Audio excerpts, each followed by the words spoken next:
Anthony, we got an audible because we got breaking news, and it's big. Whoa. Actual big breaking news. 9 minutes ago from Nikki Javala and Mark Maskey of the Washington Post.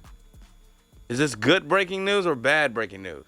Anthony Haney, this is the most excellent breaking news. This is, in many ways, the breaking news that so many people have been waiting for. The NFL Finance Committee met remotely Monday and unofficially approved Josh Harris's $6.05 billion deal to purchase the Washington Commanders from Daniel Snyder, two people familiar with the deliberations says. This is the important one.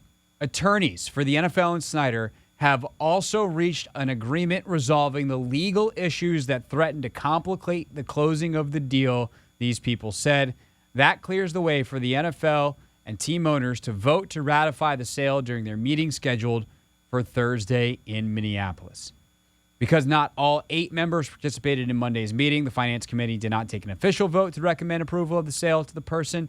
One owner told the Post, but owners who participated took what the person described as a straw poll in which they unanimously supported the deal.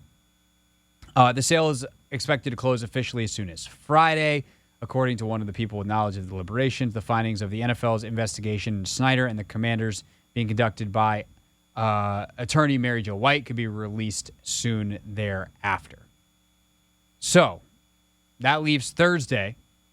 There's a full owners vote. 24 of the 32 must vote yes. This will be a unanimous yes. They're so ready to get rid of this guy.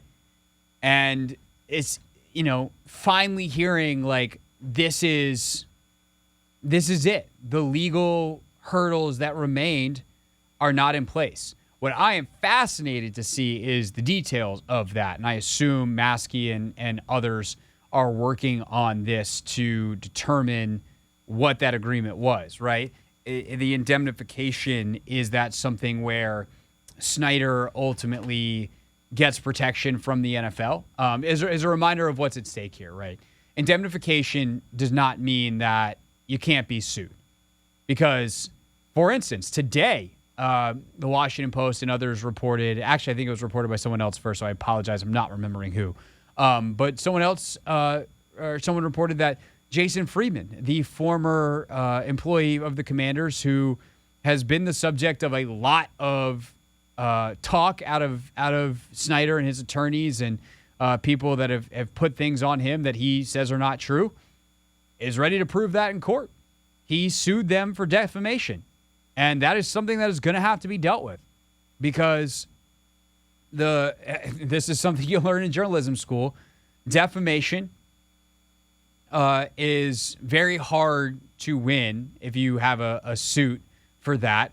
But there's two main criteria, and it is something that if the Commanders or if Friedman can prove it, seems pretty straightforward from Snyder's camp that they had actual malice, that they were trying to hurt him, and they knowingly lied.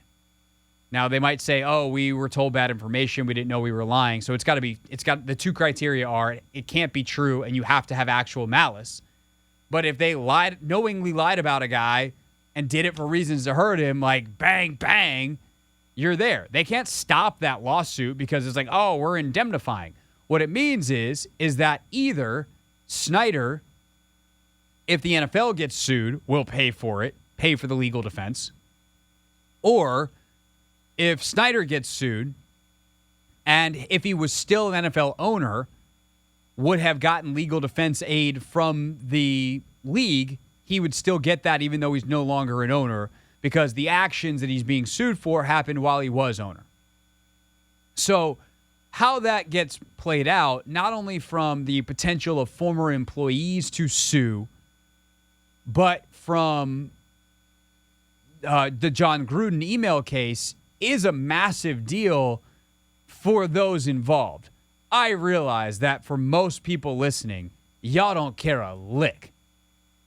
You're just happy to get rid of Dan and Josh Harris is the future and let's move on. But this isn't going to go anywhere in terms of like the legal system. I would say you don't have to care about it as much. There's no existential threat to the franchise.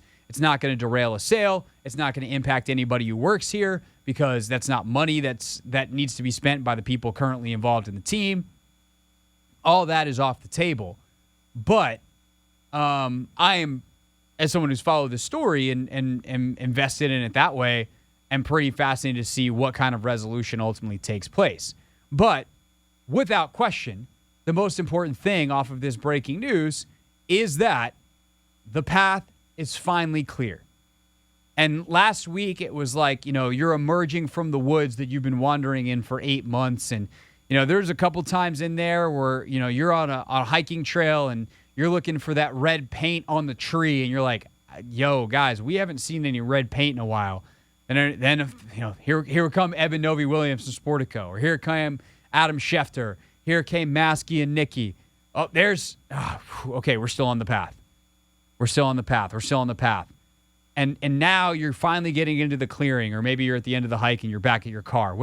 I don't know how to torture this analogy we want to make it. But you're at the end of the clearing, and there's a couple branches that you could have tripped over, and there's that one thorny branch that maybe you got one last little scratch. But now all you got to do is finish the last couple of feet in the woods, and you're out in the clear, and this thing's going to happen on Thursday. I mean, it always was. I've told you all along, it always was. They were not sending a bunch of billionaires in the middle of summer vacation time, a week before training camp starts, to Minneapolis to vote if this deal wasn't going to be ready. But through all the finances, through all of the everything, all the legalities, so many lawyers, so many accountants, Thursday, July 20th, the vote will happen and the sale is likely finalized on Friday. Hey, this is DA, and you're listening to The Hoffman Show on the Team 980 and the Odyssey app.